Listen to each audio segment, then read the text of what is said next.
Bonjour à toutes, bonjour à tous. Donc on m'a demandé qu'est-ce qu'il y avait de plus important, par exemple, en cas d'effondrement, en cas de survie. Alors il y a plusieurs choses qu'il faut comprendre. Tout dépend de ce qu'on appelle un effondrement. En général, l'effondrement, c'est quand on va dire les minima sociaux ne sont plus assurés, c'est-à-dire l'électricité, il n'y a pratiquement plus d'eau, on ne peut plus retirer l'argent des banques, ça commence généralement comme ça. Alors comment faire? D'accord, donc ça pour moi c'est pas le plus important. Le plus important c'est d'arriver à pas péter les plombs, à ne pas tuer son voisin, à pas se suicider. Vous voyez, c'est-à-dire arriver à pouvoir supporter ce stress, c'est-à-dire cette nouvelle adaptation. Donc pour les survivalistes, cette adaptation elle est préparée, donc il n'y a pas de problème. Je pense qu'ils ont... Enfin, c'est à eux surtout que je m'adresse. Pour les autres, ceux qui ne sont pas préparés, bon, ils vont être un petit peu c'est-à-dire ils vont être un petit peu figés. Si demain, vous ne pouvez plus retirer l'argent de la banque, si demain il n'y a plus d'électricité, vous voyez, donc vu le vent qu'il y a ici, une éolienne, ce serait sympatoche. Et voilà, donc comment faire? Est-ce que vous avez déjà prévu un secours, un plan B, des panneaux solaires, même avec des panneaux solaires, vous n'aurez pas d'eau qui arrivera jusqu'à vos toilettes, je vous le dis souvent. Voilà, donc est-ce que les services publics seront assurés? Est-ce qu'on aura de l'eau? Est-ce qu'on aura de l'électricité? Est-ce qu'on aura du gaz? Tout ça, moi je pense que ça c'est des choses qui arriveront en dernier. Je pense qu'en premier, ce qui arrivera, c'est qu'il n'y aura plus d'argent à la banque. Après que les gens voudront plus travailler sans être payés, oui, il y a des chances. Donc qu'ils arrêtent de bosser, c'est encore possible. Et qu'ils ne veulent pas justement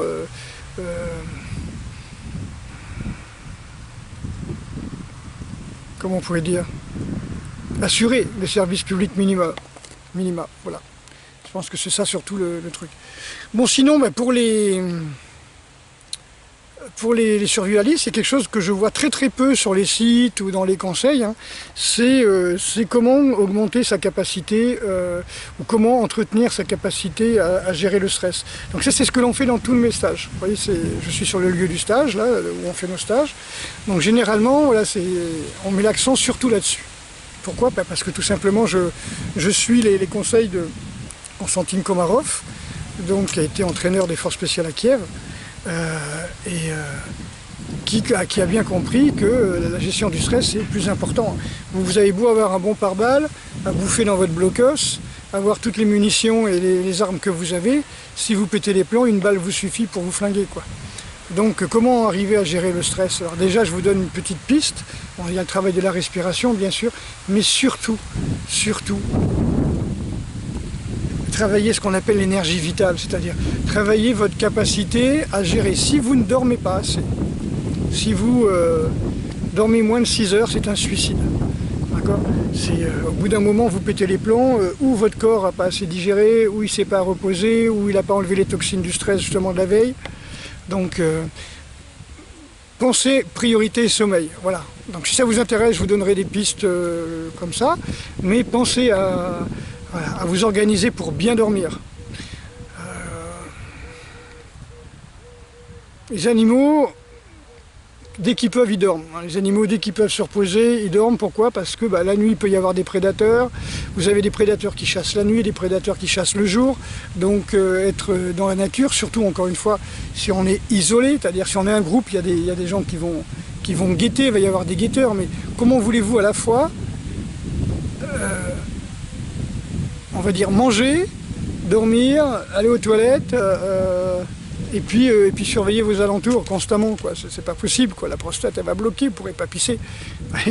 Donc ça c'est des détails techniques, mais comment arriver à assumer cette résilience, on va dire, cette résilience? Tout simplement Voilà, il faut tamponner, c'est-à-dire il faut avoir une réserve d'énergie vitale.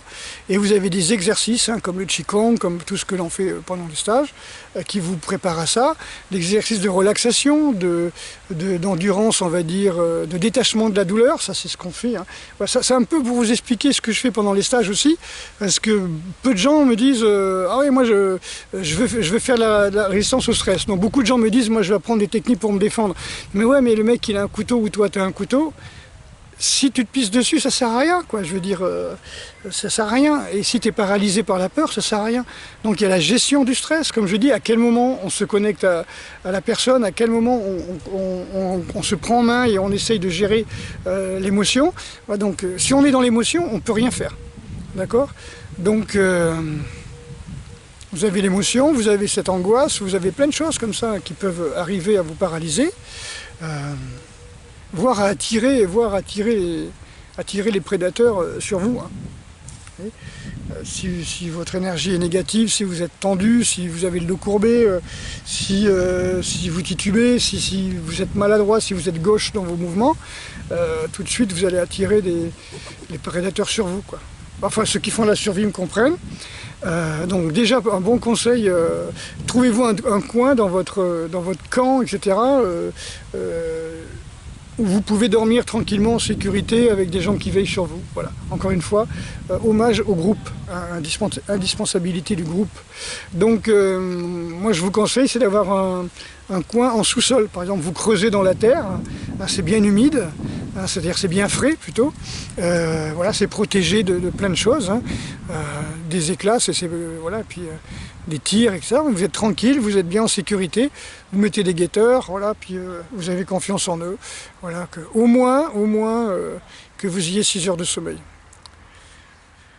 Ok, donc et puis les guetteurs ils dormiront pendant la journée, hein, d'accord. Mais je sais que c'est pas facile, hein. Tour de garde toutes les heures, tout est possible. Le sommeil fractionné, tout est possible. Mais tout ce que je peux vous dire, c'est que si dans votre quotidien ici maintenant, avant que ça pète, avant qu'il y ait un effondrement trop catastrophique, bien qu'il ait commencé, tous les observateurs l'ont vu, avant tout ça, déjà, comprenez que la qualité de votre sommeil tout de suite et maintenant est très importante. Regardez les animaux dans la nature, ils sont relâchés, ils sont détendus. Voilà, ils essayent de garder un maximum de... Enfin, surtout les prédateurs. Hein, les proies, elles sont moins tendues, moins détendues, pardon, mais par contre, dès qu'elles peuvent, elles trouvent un moment pour se relâcher. Ok? Donc, détendez-vous, cultivez votre relâchement, soyez vigilants sans être parano, sachez vous détendre, en sachant que une action va partir d'un muscle totalement détendu à un muscle qui se met en mouvement. Et si vous êtes déjà tendu, ça va être très dur, hein, parce qu'on est tendu dans une direction. Donc si on veut aller dans l'autre direction, il faut se redétendre et partir dans l'autre direction. Voilà, enfin bref. Tout ça c'est technique, on travaille ça, on travaille l'appréhension du sol, l'appréhension des coups, l'appréhension de la douleur, et puis on apprend à développer cette sensation de voir le danger venir. Pour moi, c'est ce qui est le plus important. Et pour ça, il faut un système nerveux équilibré. Donc, pas passer son temps dans le parasympathique en fumant des joints, pas passer son temps dans le sympathique en étant parano et en prenant de la caféine du matin au soir.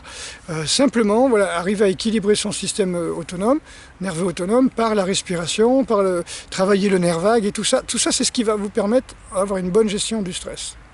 Il y a plein de techniques pour ça. Renseignez-vous, si vous ne pouvez pas venir au stage, renseignez-vous sur internet en utilisant les mots-clés que je viens de vous dire.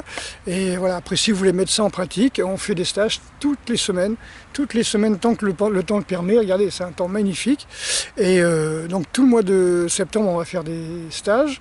Donc j'ai déjà des inscrits à partir, je crois que c'est la 2e semaine de septembre, donc lundi prochain.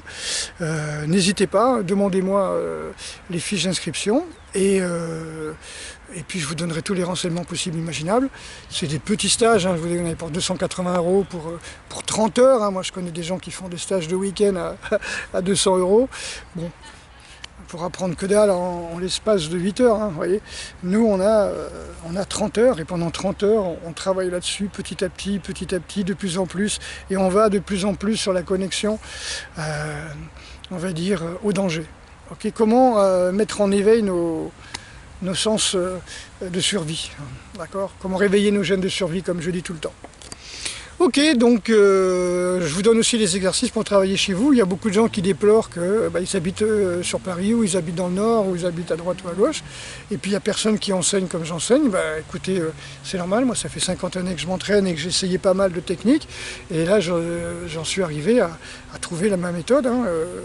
Mais pas ma méthode en ayant pratiqué 5 ans, ma méthode en ayant pratiqué 50 ans. C'est quand même pas mal. Donc effectivement, voilà, il y a des méthodes, il y a des trucs. Et je vous donne un concentré de 50 années de pratique en prenant la substantique moelle de cet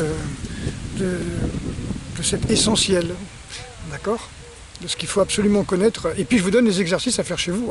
Et puis alors, le grand avantage de mes stagiaires, c'est qu'une fois qu'ils sont inscrits, ils reçoivent des papiers, ils reçoivent des textes, que ce soit sur le ninjutsu, sur le systéma, sur la relaxation, sur le stress, sur des exercices, sur la méditation. Voilà. Après, voilà, les thèmes sont divers et variés, mais toujours, comme j'ai pas de site internet fixe où on peut prendre les infos, eh bien, je les envoie aux stagiaires parce que, encore une fois, ce sont des gens qui se sont permis de se sortir les doigts d'où je pense, et ils sont venus, donc je pense qu'ils méritent qu'on les suive et qu'on cherche à les éduquer, protéger, comme vous voulez, en leur donnant un maximum d'informations, parce qu'eux, ils ont vu comment j'enseigne, ils ont vu comment je pratique, ils ont compris par l'expérience ce qui était le plus important. C'est pas comme si vous veniez sur un site internet où vous avez option entraînement, option survivalisme, option préparation physique, gestion du stress. Non, ouais, ça c'est bien, mais déjà pour comprendre ce qu'il faut faire, si vous ne vous déplacez pas, ça ne servira pas à grand chose. Voilà. Donc je vous donne un maximum que je peux par vidéo, et puis pour les stagiaires par les textes. Ok, donc les textes, c'est bien, une fois que vous avez la pratique avant, de pouvoir mieux comprendre, mieux asseoir, mettre des mots sur ce que vous avez vu et vous rappeler ce que vous avez ressenti. Je pense que tous ceux qui ont fait des stages, ça restera gravé en sachant que vous rentrez ici avec des tensions et vous sortez en ayant compris que ces tensions ne vous servent à rien, quoi. Donc automatiquement, vous allez lâcher ces tensions. Et vous allez travailler sur autre chose, un petit peu comme si vous aviez vécu pendant toute votre vie avec des cailloux dans la main, ou même des petits cristaux de roche, comme ça. Ouh, ils sont beaux mes cristaux de roche, ils vont me donner des pouvoirs, c'est mes gris-gris. Et tout d'un coup, vous voyez des diamants, quoi. Vous lâchez les cristaux, vous prenez les diamants. Ça se fait automatiquement. D'accord? Donc beaucoup de gens me disent, ouais, moi j'aimerais bien pratiquer ça et ça. Non, je dis, c'est des formes. C'est des formes. Je suis retombé sur un texte, là, en faisant des recherches sur mon ordi. Je suis retombé sur un texte d'Atsumi Sensei qui disait « Je hais les formes, je déteste les formes ». Je ne comprends pas que les gens puissent s'accrocher à ces formes-là. Je dis surtout, comment on peut dire, fuyez les formes. Voilà, c'est le feeling qu'il faut comprendre. C'est ça qui va vous sauver. Les formes ne peuvent pas vous sauver, c'est impossible. Plus vous aurez une forme, plus vous serez identifiable, voyez, et prévisible.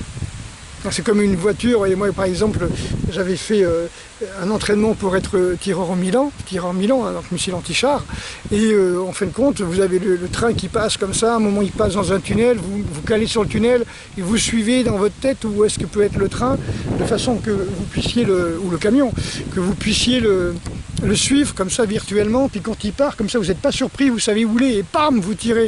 Vous voyez, donc c'est technique, mais ce que je veux dire, c'est que vous devez vous adapter. Vous devez, comment on peut dire, prévoir, vous devez être toujours dans la connexion, comme ça. D'accord? Donc c'est... dans l'adaptation ici et maintenant, 24 heures sur 24 et à tout moment. D'accord? C'est ça le principe. C'est pas, il n'y a pas de A plus B, il n'y a pas de... Il est 20h45, le train il va sortir à 20h48, donc je me place ici à 20h48, vous voyez, c'est toujours dans l'adaptation. La clé de la survie, c'est l'adaptation.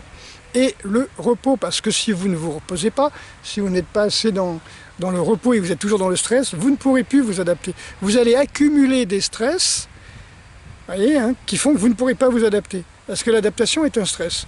Par exemple, vous levez le matin, on va parler de la charge interne, puisque beaucoup m'ont posé la question.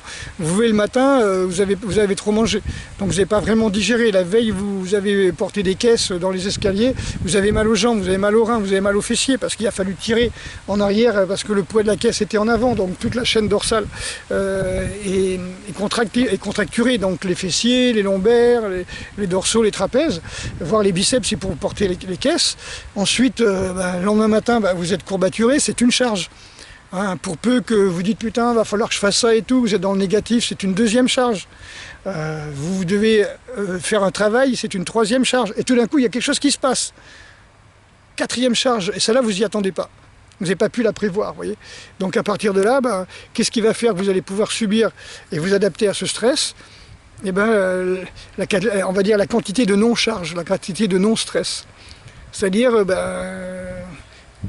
les techniques de respiration que vous avez fait le matin, les étirements, les douches froides, la méditation, oui, que vous avez fait le matin pour essayer d'évacuer un maximum de charge interne.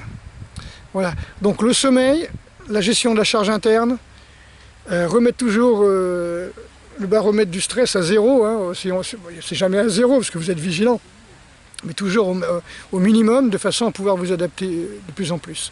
Donc lâcher prise et tout ça. Ok, donc un grand merci à tous ceux qui suivent les vidéos. Là j'ai près de 300 abonnés de plus là, en 2 semaines. Donc c'est super, hein, merci beaucoup à eux. Et surtout, n'hésitez pas, pour tous les anciens stagiaires, de m'écrire et de me rappeler à quel stage vous avez été, qu'est-ce que vous avez étudié, et qu'est-ce qui vous intéresserait comme texte. D'accord, là depuis 2 ans, là, je suis énormément sur la charge interne, sur le stress et tout ça, parce qu'effectivement, par expérience, je vois un petit peu ce que c'est quand je partais au Japon il y a quelques années. Bon, il n'y avait pas de TGV, il y avait 7 heures de train pour arriver à Paris. Moi, je dormais pas de la nuit déjà, hein, c'est clair, avec mes bagages, je dormais pas de la nuit, je faisais les bagages. Donc j'allais au train genre 5 heures du mat, j'arrivais à midi à Paris. Fallait que je prenne la navette, que j'aille à l'aéroport, que je parte par l'avion. L'avion, impossible de dormir, à 12 heures sans dormir. Ensuite, j'arrivais à Narita, c'est pareil, je dormais pas, j'arrivais, je prenais le train. À l'époque, il y avait le bus, le train, le métro, enfin bref, c'était vraiment... Et je restais pratiquement 2-3 nuits comme ça, sans dormir. Et je savais bien qu'une nuit de plus, c'était pas possible. Et que là, fallait pas qu'il y ait un événement qui se passe, quoi. Mais je me suis adapté. Un jour, je suis arrivé avec un stagiaire. L'hôtel était complet. Bon, hop, j'ai dormi dans une... Enfin, dormi. D'accord, j'ai poireauté dans une forêt en bambou. Donc une forêt en bambou, l'été au Japon, c'est des milliards de moustiques. Et on a été bouffé, avec mon pote, on a été bouffé par les moustiques toute la nuit. Donc toute la citronnelle, hein, je suis arrivé le matin chez le professeur, on a été bouffé de moustiques et aspergé de citronnelle. On sentait à 5 mètres, quoi. Les gens se retournaient sur notre passage à 8 heures du matin, quoi. Voilà. Donc on n'a pas dormi de la nuit, donc ça nous a fait une charge en plus. Mais bon, on a médité, on a fait beaucoup de respiration pour essayer de diminuer au maximum cette charge, okay, pour justement ne pas péter les plombs. Donc, par contre, après, on s'est effondré comme des masses, hein. Ça fait 3 nuits sans dormir. La 4e, comme je vous dis, elle peut être fatale. Ok, donc à très bientôt. Et puis, n'hésitez pas pour vos commentaires, likez, abonnez-vous, partagez. Allez, on est sur YouTube. Allez, ciao.